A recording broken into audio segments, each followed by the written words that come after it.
Welcome to my Eid blog. Hello everyone, আসসালামু আলাইকুম। কেমন আছেন সবাই? মাস্ট বি জানাবেন আপনাদের কোরবানি ঈদ কেমন কেটেছে। আর আমি এতদিন পর এসেছি ঈদ ব্লগ নিয়ে ঘোরাঘুরি শেষ করে। ঈদের দিন সকালবেলা ফার্স্টে শাওয়ার শেষ করে দেন রেডি হয়ে কাজিনদের বাসায় চলে আসি।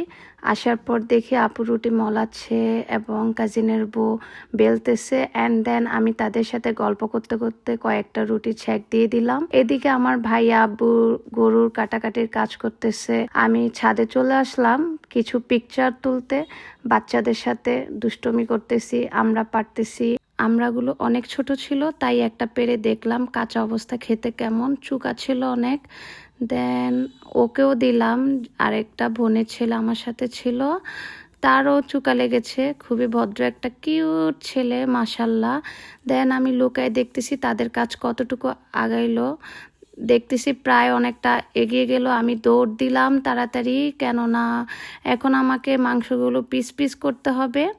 এই যে আমি সবার আগে বসে গেলাম মাংস পিস পিস করার জন্য। এদিকে কাজিনের ছেলে আমাকে শুধু একের পর এক চোখ টিপ দিতেছে, ফুপ্পির সাথে দুষ্টমি করতেছে। আমিও তার সাথে দুষ্টমি করি, চোখ টিপ দিয়ে মজা করতেছি। এদিকে আপুও চলে এসেছে, ভাবিও চলে এসেছে মাংস কুটাকুটির কাজে, কাজিনের বউরা। আমিও তাদের সাথে করতেছি, ভালো লাগতেছে। সবাই মিলে একসাথে কাজ করি ঈদের দিন। এইভাবে বসে মাংস কাটতে আমার ভীষণ ভালো লাগে। এইভাবে মাংস কাটতে না পারলে আমার কাছে একদমই ঈদ মনে হয় না। আর এই তো আমি এখন মাংস রান্না করব, তাই মাংসগুলো ভালোভাবে ধুয়ে মাংস থেকে পানিগুলো ঝেড়ে নিয়েছি। এটা যেহেতু ঈদের মাংস, তাই এমনিতেই নরম থাকবে। মাংসগুলো ধোয়া শেষে আমি অনেকগুলো কুচি পেঁয়াজ দিয়ে দিলাম, তারপর আদা রসুন দিয়েছি, হলুদ গুঁড়ো, মরিচ গুঁড়ো, ধনিয়া গুঁড়ো এবং জিরা গুঁড়ো দিয়ে দিলাম এখানে। তারপর লবণ, শুকনা মশলা, পর হচ্ছে কাঁচা মরিচ এবং রাঁধুনি গুঁড়া মশলা। সব শেষে হচ্ছে আমি তেল দিয়ে এগুলোকে ভালোভাবে মাংসের সাথে মিশিয়ে নিয়েছি হাত দিয়ে, যেন প্রতিটা মাংসের মধ্যে মশলাগুলো ভালোভাবে মিশে থাকে। দেন হচ্ছে আমি মাটির চুলায় এই রান্নাটা বসিয়ে দিলাম। আমার মাংস রান্নাটা কেমন হচ্ছে সবাই জানাবেন দেখে। সবাই আমার মেসি রান্নাঘরটা ইগনোর করবেন, কারণ ঈদের কয়েকদিন আগে এসে একা সব কাজ করে উঠতে পারি নাই। তাই আমি এখন রান্নার সময় ধোয়াগুলো চোখে লেগে গিয়েছে, যেহেতু আমি দাঁড়িয়ে দাঁড়িয়ে রান্না করেছি সেই জন্য। প্রতিটা ঈদেই আম্মুর হাতে শ্যামাই নুডলস খেয়ে আমার ঈদ শুরু হয়, সেটা রোজার ঈদ হোক বা কোরবানির ঈদ হোক।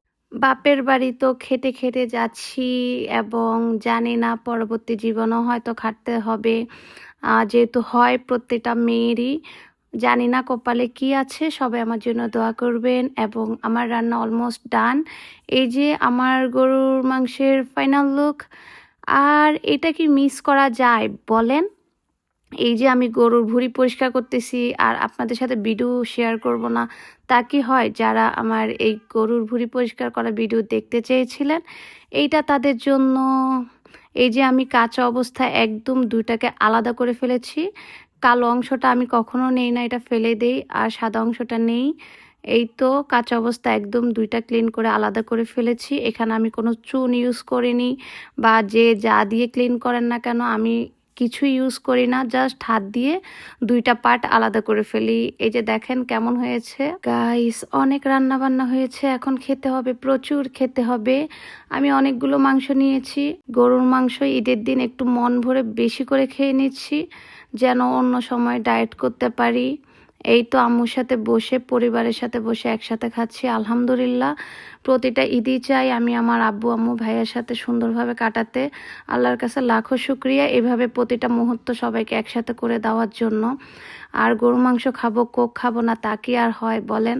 ঝালের ওপরে কোক, ও মাই গড, সেই পিনিক। যাই হোক, তারপর বিকেলবেলায় কাজিনদের ঘরে গিয়ে তাদের দুইটা বেবিকে নিয়ে আসি। দুইটা না, তিনটা বেবি, আরেকটা হচ্ছে ক্যামেরা ধরে আছে। দেন ওদেরকে নিয়েই ঈদের আনন্দ, নাচানাচি। ওরা দেখেন দুইটা কি সুন্দর নাচানাচি করতেছে একসাথে। অনেক ভালো লাগে ওদেরকে নিয়ে আমার ঈদের দিন ঈদ করতে। এই যে দেখেন কত দুষ্টুমি করতেছি আমরা। সো আপনাদের ঈদ কেমন কাটলো, কিভাবে কাটলো জানাবেন, আমার মতো ভালো লাগবে। ওদেরকে মেহেন্দি দিয়েই আমার ঈদের দিন শেষ করলাম। সো সবাইকে ধন্যবাদ আমার ব্লগটি দেখার জন্য। আসসালামু আলাইকুম।